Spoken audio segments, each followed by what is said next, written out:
It's 6:20 p.m. on September 8th. 33-year-old Colin Turner is locked in his garage. His wife, Bree Kuhn, forcibly trapped him inside their own house after an argument involving their 3 children. He decides to call 911, hoping for help, but things would quickly spiral into tragedy. Sheriff's Office emergency.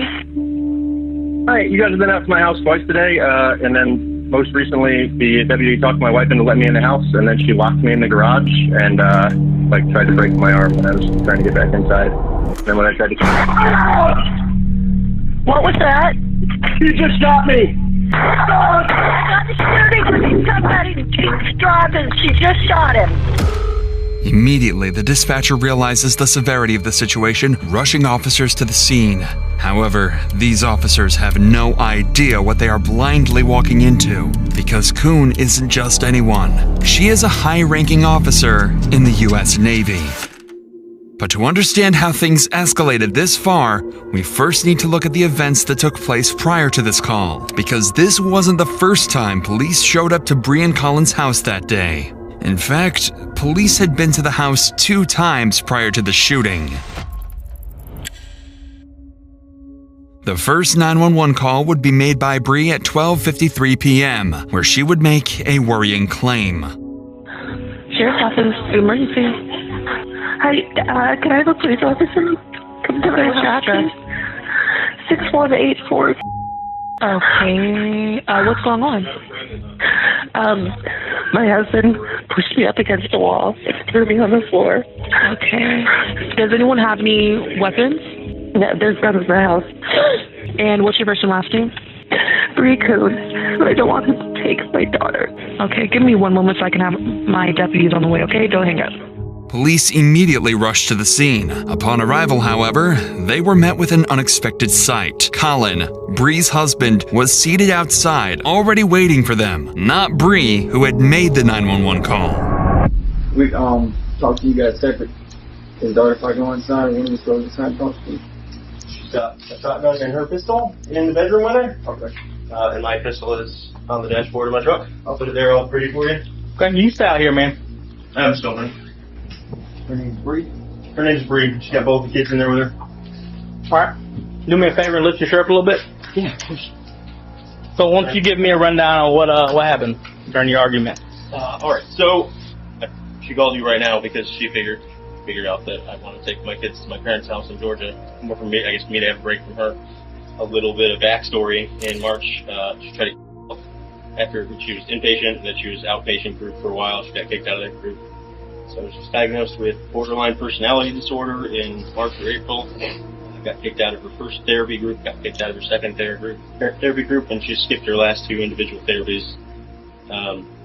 Okay. Well, so what happened today causing her to pick the phone up and call, I guess she called 911, I didn't look.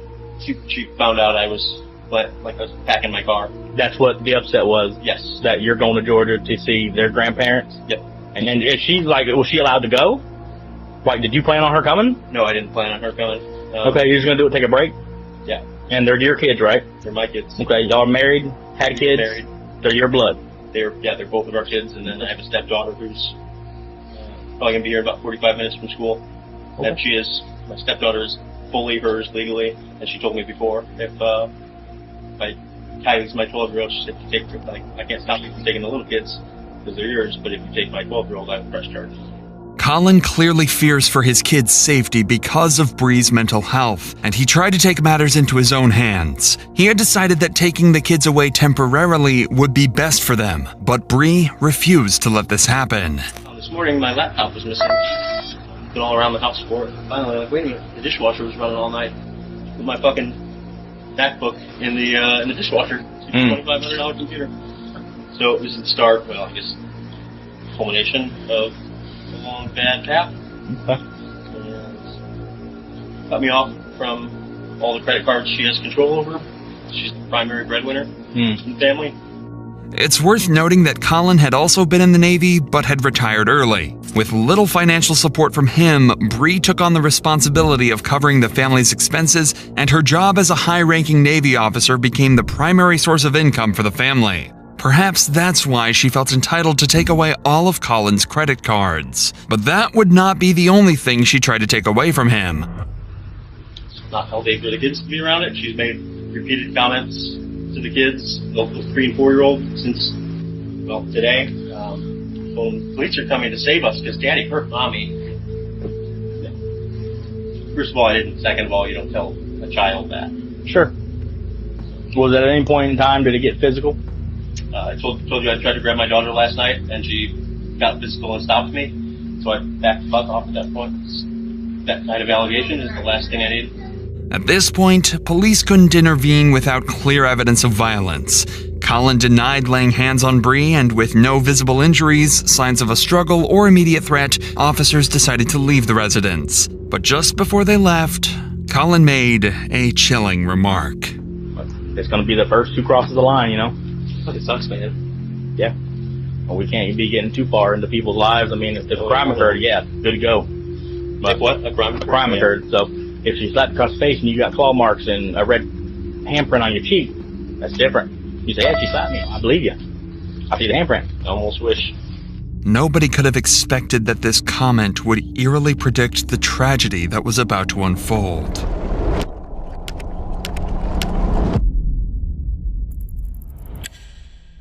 Dispatch would receive a second call at 5 p.m., just 4 hours after the initial one. But this time, from Colin. My wife has locked all the doors and said I'm not allowed to come in. So I'm outside with my daughter screaming that she wants to go inside and I can't. Okay, what's your... Yeah, y'all have already been out here once today. Yeah, and you said that now your wife is not allowing you to come outside? Come inside, yeah. Come inside the home? Yeah. Okay. Isn't there like another child's home as well? Yeah, Right? my 4-year-old's inside. She said he's napping, and my 12-year-old stepdaughter is inside. At this point, Bree has chosen to lock Colin out of the house, along with their 3-year-old daughter. And with the couple's arguments becoming increasingly tense, the police return to resolve the situation. Hello. Are you here? Yes, sir, indeed. What can I do for you? I'm Deputy Glenn with North County Sheriff's Office. Hey, my wife won't let me in my house. Okay, is this wife? Dispute. Yep. Okay, can I talk to you over here? Yeah. Ma'am? Hey, can I just have you wait right there for just one moment, okay? So what's going on today, sir? She's got mental health stuff going on. I was trying to leave for Georgia to get a break from her for me and the kids earlier today. And I called you guys. Took my photo ID, all my access to money and everything. Okay. And then took the kids inside and locked me out. I've been locked outside in my driveway Okay. for the last couple hours. You live here? Yeah, we're co-owners. We both. Okay. So I've been on the phone with family advocacy through Okay. the Navy and all that most of the day. So I haven't cared that I'm outside Okay. until she came outside with my daughter on the porch Okay. screaming. So I came over and she gave my daughter to me, and that's kind of like the last straw. You guys, So, is it legal? are you guys still married? I mean, for now, yeah. It's still legal and it's common property. Yep. Yeah, so she's Common not property. allowed to stop me from entering my house. If it's your house and you still live here, by all means, you got to enter your home. However, you got to enter your home. Yeah, so she's allowed to change the locks, and I'm allowed to break a window. Is that what you're saying? I'm not telling you to break a window. If you want to tear, I mean, it's your property. However, you got to get into your house. You got to get into your house. If it's your home and you live here and you've got your items in there, if you got to get in, however you got to get in. You can't like escort me in, and let me in. Well, I'm going to talk to her in just a second. But we'll figure out what's going on. But at any point with this argument, was it physical? Was it anybody hit, scratch, kick, bite, push, anything like that? Poke, anything even? Nope. Okay. Yet again, Colin expresses that nothing physical had happened between the two, and Bree's mental health spiraling out of control is the reason for their ongoing argument. But with Bree now outside, the officer makes his way over to her, and she describes her side of the story much differently. And so he's wanting to take him to Georgia. Yeah, I was talking to him about wanting a divorce, and he said that he can take the kids to Georgia, and he can because we're still married. Okay. Got into an argument about it. He pushed me up against the wall. He threw me onto the floor in the bathroom, and that's when I called the police. Okay. Earlier today. Okay. Then I locked him out. Okay. Well, he had been in contact with my command. Okay. So he said that there's allegations of emotional abuse. Okay. So obviously I don't want him in there. Okay. You know, him and I arguing in front of the kids, so I Okay. left him out. My daughter, she wakes up sometimes, like in Oval from naps or whatever. Sure. And it's usually like him and I will pass her back and forth. It's kind of, you know, she's fickle. Who Okay. she wants better. So if she woke up from the nap and When you say your daughter, you mean that one? yeah, when she woke up like that, I brought her out here because you know, she's used to him and I, so I brought her out here. Okay. So he can help calm her down. He snatched her from me and then started trying to use her to, I don't know. Okay. He said, you know, she doesn't want to come in the house. I'm like, Daddy's there. Okay. Dad. Being manipulative. Okay. It's not a So- good environment. It's his house too, right? And he lives here too? So we can't lock each other out of the house. I mean, if we do, he's got every right to enter the house however he's got to enter the house. Yeah, that's fine. Okay. And same thing, if we change the locks, he's got every right to get in the house however he's got to get in the house, okay? Okay. If he lives here, he's got property here. For the betterment of your daughter, whatever you guys got going on, you got to put aside for the kids. You see Well, what I I'm saying? agree, but he told me not to talk to him. So Okay. I'm not going to let him in the house, but he's going to come in and start arguing. But at the same time, that's leaving the child. I mean, that's kind of leaving the child out here fend for herself. Does that make sense? Yeah, for sure. So Okay. I don't want him to do that. Okay. But, I mean, I can't stop him from going inside the house. But that's fine. I just wanted Okay. him to me so that she's not out here. Okay. They said earlier that since I didn't have any bruises, and Okay. there was nobody to witness Right. him getting physical with me, Okay. that they should do. Despite Bree accusing Colin of assault, the deputy found no evidence of injury or signs of an altercation on either of them and left the house once again. No one could have anticipated just how much this situation was about to escalate, changing the life of this family forever. Sheriff's Office emergency. Hi, you guys have been out to my house twice today, and then most recently the deputy talked my wife into letting me in the house, and then she locked me in the garage and tried to break my arm when I was trying to get back inside. She's currently got me locked in the garage because earlier she broke both of the big doors, and then when I came out here to fix it after getting in the house earlier, she locked the door behind me. And then when I tried to What was that? She just shot me! Not shooting with somebody. She's driving. She just shot him. I just heard 4 shots. Sir, are you there? Sir, are you there? He's not answering. Chillingly, the line went silent. The dispatcher would let Colin know that officers were on their way, but to no response. All police in the area were quickly notified and raced to the scene. Open the door. I'll get my village.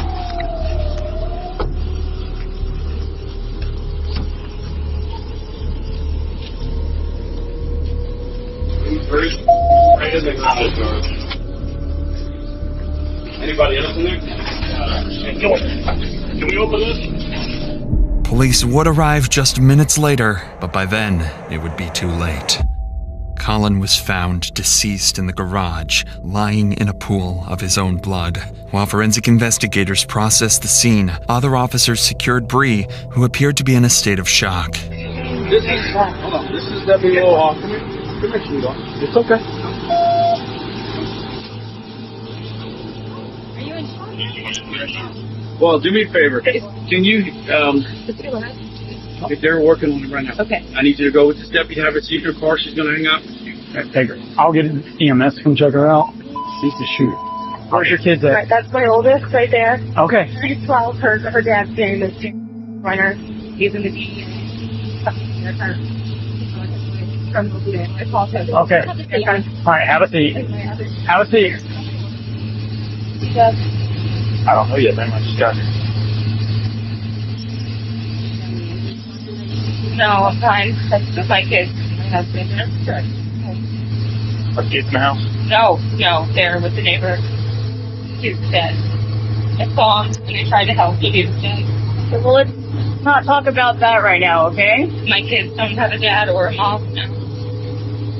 And it's my fault. Right? Alright. So right now, we're just gonna do this for right now, okay? For your safety, for ours, okay? I'm a murderer. Listen to me. You're not under arrest right now. You're being investigated. No, you should arrest me. I killed my husband. Bree immediately tells the officers that she's the one who shot Colin, unsure if he's still alive.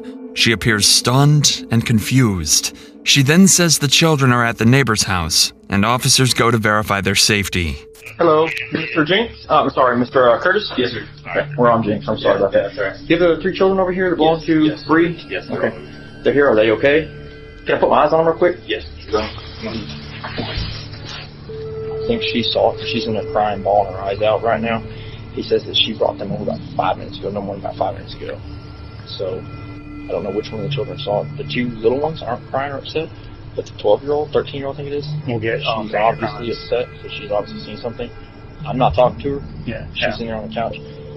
I was just making sure we have victims out. Yes, they're coming. With the kids safe and accounted for, Bree is taken to the police station for formal questioning. Though she'd confessed on body cam to shooting Colin, detectives knew that an informal admission alone might not hold up strongly in court, especially given Bree's position as a high-ranking Navy officer. Their goal now was simple: to get Bree's confession documented on record and remove any room for doubt or manipulation later on. But as soon as the interview began, Bree completely changed her story.